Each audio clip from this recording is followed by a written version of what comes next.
Bonjour everyone, Madame Blue here. Welcome back to my channel. As you can tell from the title, we are doing a quick little ponytail.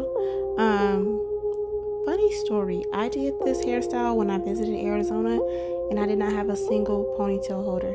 Not a single one. And she found one and then it broke because her hair is very thick.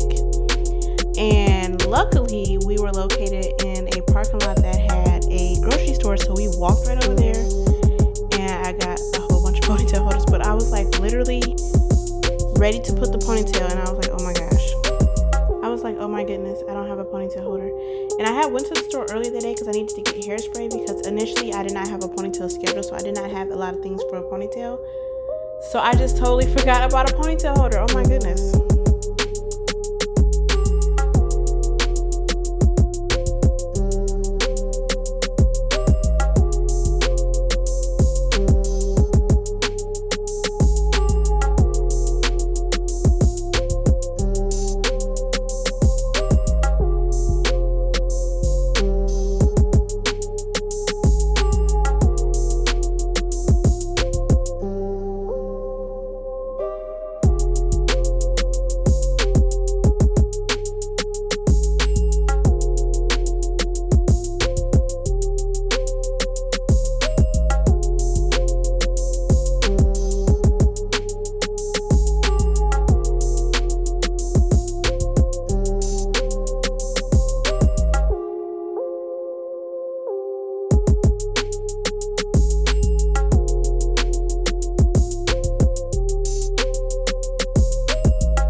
That is it, guys. Thank you so much for watching. I hope you enjoyed this video. Make sure to like, subscribe, and share, and check out my other videos. TTYL.